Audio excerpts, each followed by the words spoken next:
Bapak Waalaikumsalam. Kurnianto selaku pemilik UMKM Keripik Pisang.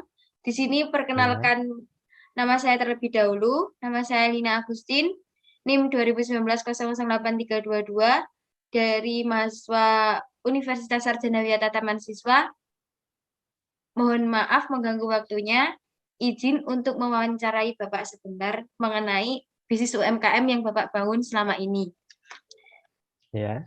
Langsung saja untuk pertanyaan yang pertama ini, eh, bagaimanakah proses rekrutmen seleksi untuk menempatkan karyawan pada tempat dan kedudukan yang tepat? Eh, Proses rekrutmen karyawan untuk di UMKM saya itu lebih ke pertama lebih ke tetangga terlebih dahulu, tetangga atau saudara terdekat karena kita masih merintis, juga masih merintis. Jadi kita mengambil rekrutmen karyawan atau SDM-nya itu mulai dari tetangga-tetangga terdekat dan ataupun saudara. Dan untuk eh, proses kedudukannya di tempat UMKM saya mungkin itu fleksibel ya karena semua proses pekerjaan produksinya itu terbilang tradisional, jadi saya kira semua SDM saya pun bisa melakukannya. Baik, untuk selanjutnya, eh, bagaimana melaksanakan pelatihan dan pengembangan produktivitas karyawan? Untuk pengembangan produktivitas, kami melakukannya mengikuti masukan dari pelanggan, Mbak.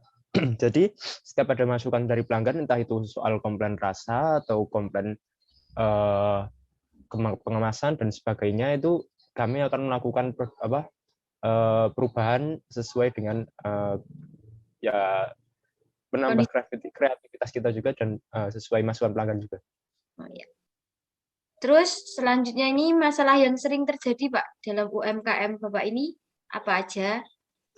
Untuk masalah yang sering terjadi ya Mbak ya, mungkin eh, untuk belakangan ini itu apa bahan pembuatan entah itu bahan pokok atau bahan yang lainnya seperti mungkin kita juga perlu minyak ya kan Mbak ya. Minyak kan juga di sini baru mahal toh harganya dan sedangkan keripik pisang itu diperlukan minyak yang sangat banyak.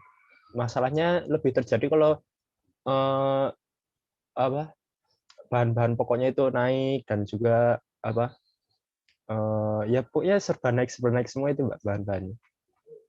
Ya, Pak. Baik, Pak, mengenai pemasarannya ini,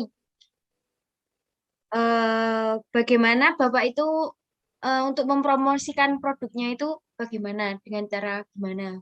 Semisal online, apa di warung-warung, apa gimana?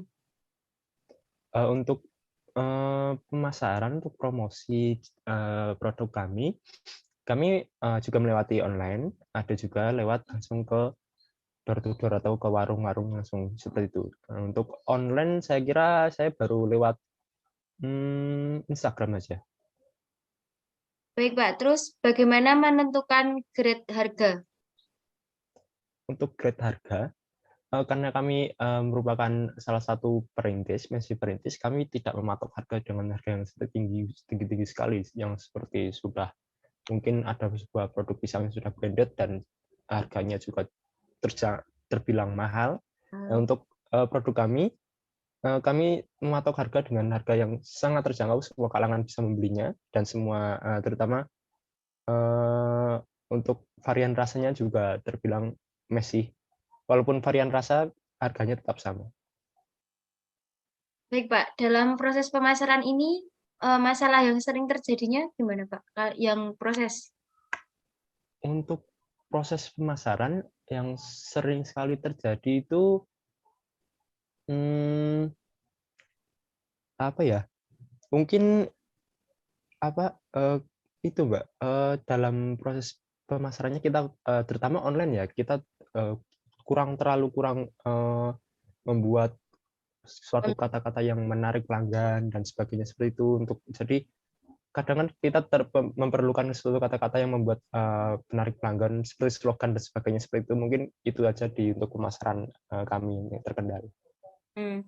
Kemudian feedback atau umpan balik dari pelanggannya itu bagaimana, Pak? Semisal Selama pelanggan ini gimana? semisal pelanggannya itu ada yang komplain kalau produknya kurang gini, apakah Bapak itu kalau dikomplain terus, gimana ya, Pak? Maksudnya terus ngasih produk baru ke konsumen yang komplain itu apa gimana? Untuk feedback sendiri tentu kita juga menerima ya Mbak. Yang namanya komplain dalam dunia bisnis itu biasa seperti ini ya kan. Apalagi kita baru merintis ya kan, untuk merintis satu masukan dari pelanggan itu sangat penting. Jadi kita juga memikirkan komplain dari pelanggan itu seperti apa, entah itu rasa, kemasan atau kemasannya seperti apa, terkendalanya seperti apa, ya kita koreksi lagi, kita benerin lagi gimana caranya supaya kita dapat feedback yang baik dari pelanggan dan juga pelanggan juga mendapatkan produk yang puas dari kita. Baik, Pak.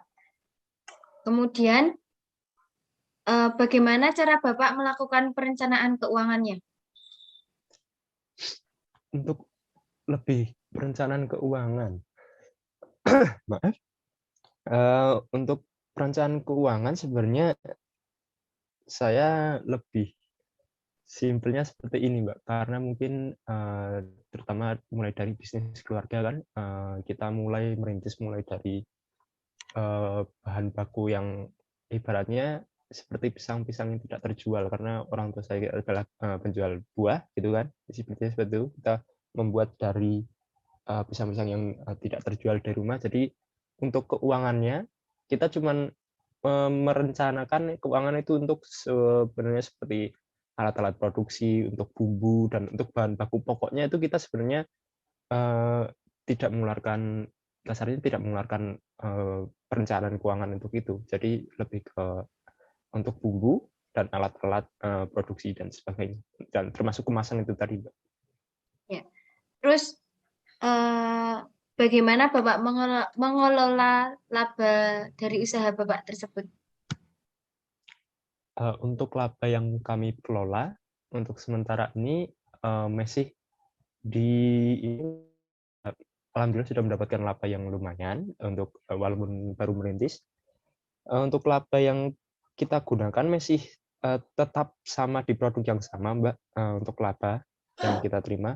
Kita mau coba ke produk yang baru tentang keripik pisang ini mulai lewat laba yang kita terima ini tadi, laba yang sudah kita dapat, tapi mungkin sedikit riskan, jadi kita masih tetap di satu produk yang sama untuk laba yang sudah kita hasilkan.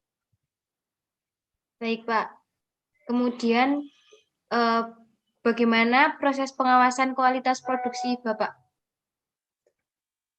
Untuk proses kualitas pengawasannya, kita karena ini juga tradisional ya, produk tradisional itu karena itu biasanya terkenal dengan kualitasnya juga. Untuk produk tradisional kita sebisa mungkin tanpa ada campuran pengawet ataupun penguat rasa sedikit pun. Jadi benar-benar murni, itu adalah rasa murni dan juga tanpa ada bahan-bahan kimia dan campuran seperti tadi. Kita selalu menetapkan ibaratnya seperti loyaltinya itu tanpa pengawet dan bahan kimia dan sebagainya. Dalam produksi ini, Pak, masalah apa yang Ya, sering terjadi?